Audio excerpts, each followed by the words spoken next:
پہلے تو یہ بل لے کر آئے ہیں، ان کا اپنا ویٹ کیا ہے؟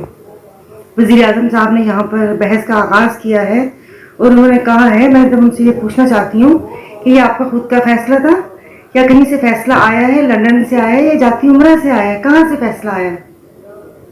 اور یہ کسی کے پر کیا کاٹیں گے؟ بہت برا کر رہے ہیں پاکستان کے ساتھ کہ یہ آج ان اداروں پہ یہ ریفارمز لانی تھی، یہ 75 سالوں میں ریفارم لانی تھی. ایسے تھوڑی کہ میٹھا میٹھا ہپ ہپ کڑوا کڑوا تھو تھو کہ آپ کے خلاف فیصلہ آیا تو آپ کو ججوں کی ججز میں یا سپریم کورٹ عدلیہ میں ریفارمز یاد آ گئے اور آپ کے حق میں فیصلہ آئے تو وہ پھر بلے بلے. تو ہم لوگوں نے تو اس کو بالکل ہی وہ کیا ہے کہ نہیں اس کے اس حق میں، کیونکہ یہ سلسلہ رکے گا نہیں. نیب انہوں نے ختم کر دیا، عدلیہ پہ قدغن لگانا چاہتے ہیں تو کیا اگلا جو سٹیپ ہوگا ان کا کیا فاجعہ پاکستان پر ہوگا؟ کیونکہ ادارے تو ان کے ماتحت ہیں. ون مین شو کی بات کر رہے ہیں تو ون مین شو کہاں نہیں ہے؟ کس پارٹی میں ون مین شو نہیں ہے؟ سندھ کی مثال لے لیں تو اس میں تو ہر ضلع، ہر تحصیل، ہر یوسی میں ون مین شو ہے. تو ایسے ہی ہے. آپ کو نہیں لگتا کہ ابھی یہاں پر اداروں کے درمیان، پارلیمنٹ اور سپریم کورٹ کے درمیان ایک نئی جنگ چھڑ جائے گی؟ تو دیکھیے ریفارمس جو بھی ہے نا وہ مطلب ایک تو دیکھیے اسمبلی پوری نہیں ہے، آئین میں یا کوئی بھی امینڈمنٹ یا تبدیلی کے لیے ان لوگوں کو 2/3 میجورٹی چاہیے تھی، وہ تو ہے ہی نہیں. اور جنگ چھڑے گی. دیکھیے آپ سوشل میڈیا پہ دیکھ رہے ہیں تو اسرائیل میں کیا ہوا ہے وہاں پر، آپ مجھ سے زیادہ بہتر جانتے ہیں کہ آگ اور کیا کہہ رہے ہیں خون کی ہولی کھیلی جا رہی ہے. تو یہ اداروں کو متنازع نہ بنائے.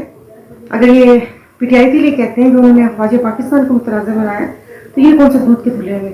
ان کے سارے مسائل عدلیہ کے ساتھ ہیں کہ عدلیہ ان کی مٹھی میں ہو، یہ سیاہوں سفید کرتے پھریں. یہ ہوگا اور یہ بہت وہ ہوگا. اب مطلب میں یہ سمجھتی ہوں، دیکھیے اپنے تو کر ہی نہیں رہے. 2 دن پہلے ان کے وزیر داخلہ کا بیان آیا کہ یا ہم یا تم. تو جب بات اپنی بقا پر آ جائے تو پھر تو میرے خیال میں اس میں کوئی وہ نہیں وہ ہوتا. خود ہی کہتے ہیں نا کہ محبت و جنگ میں سب کچھ جائز ہے، بلکہ محبت و جنگ میں جو کیا جائے وہ جائز ہے.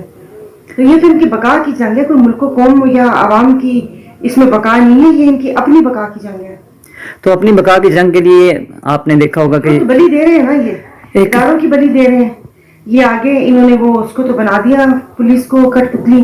باقی جس ادارے کو اٹھا کر دیکھ لیں اس کے بھی یہی حال ہے. تھوڑی بہت ہمارا کیا کہتے ہیں افواج پاکستان بچی ہوئی ہے، خدا نہ خواستہ پتہ نہیں اب یہ کیا کریں گے. اور میں تو بالکل بھی اس حق میں نہیں ہوں. سابق وزیر اعظم عمران خان کے خلاف جو ہے مقدمات کی اب سینچری بھی کہہ سکتے ہیں، دہشت گردی کے کئی مقدمات درج ہوئے ہیں، ویسے ملا کے تقریباً 100 کے قریب پہنچے ہوئے ہیں. تو یہ اب جو سیاسی رویے ہیں تو ہم ایک دوسرے کا دستے گربانی کرتے رہیں گے. پہلے پیپلز پارٹی نون لیگ ہونا چاہیے. دیکھیں اگر اسٹوڈنٹ یونین سے ہم بات کریں تو ہم کراچی میں تھے، جس طرح بچپن میں سنتے تھے جماعت اسلامی کی جو ونگ تھا، پولیٹیکل ونگ، اسٹوڈنٹس ونگ تھا جو وہاں پر ہوتا تھا، میں نے پہلی دفعہ مطلب اس طرح وہاں پر سنا تھا. اس کے بعد یہ آج ایم کیو والے بالکل ہی وہ دودھ کے دھلے بن گئے اور بالکل ہی وہ آئین اور قانون اور اس کی بات کریں. میں نے وہ دور بھی دیکھا ہوا ہے، وہ دور بھی دیکھا ہوا ہے کہ ان کے لڑائی جھگڑے اور یہ جو ہوتا تھا وہاں پر کہ آج ایک ایم کیو ایم کا مرا تو اے این پی کا دوسرے دن اے این پی کا مار دیا. تو یہ سارا کچھ چلتا رہتا تھا. اور ہر جماعت میں یہ ہے پھر جو کیسز بنے ہوئے، آپ توشہ خانہ لے لیں تو ٹھیک ہے، اس میں کوئی قانونی سکم یا کچھ انہوں نے تلاش کیے ہوں گے. توشہ خانہ سے کون مستفید نہیں ہوا؟ ہر بندہ مستفید ہوا ہے. وزیر اعظم کو میں وزیر اعظم تب مانتی کہ وہ سیلاب زدگان کو یوسف رضا گیلانی صاحب کی جو بیگم کو ہار دیا گیا تھا اس کی بات بھی کرتے.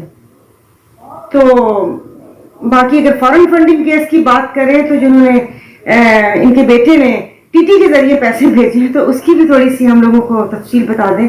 یعنی کہ وہ جو ٹرانزیکشن ہوئی تھی وہ صحیح تھی. اور مجھے نہیں پتا، لیکن مجھے یہ پتا ہے کہ اس میں کہیں عوام یا ملک و قوم پاکستان کہیں بھی نہیں ہے. اچھا، ترمیم کا جو تذکرہ ہے وہ آج کیونکہ الیکشن کا کیس ہے پنجاب میں الیکشن کے حوالے سے وہ سپریم کورٹ میں چل رہا ہے، تو اس کے بعد ہی کیونکہ 2 ججز کا اختلافی نوٹ آ گیا، اس کے بعد ہی انہوں نے سوچا کہ کیوں نہ کہ ہم جو از خود نوٹس کا جو ترمیم کا اختیار ہے وہ سپریم کورٹ کا جسٹس سے لے لیا جائے. تو بیسیکلی جو ایشو ہے کہ الیکشن ٹائم پہ نہ کروانا، بظاہر ایسا لگتا ہے. آپ کو بھی ایسا لگتا ہے کہ یہ اس موڈ میں ہی ہے؟ میں تو پہلی دفعہ ایک میرا وہ جولائی 2022 میں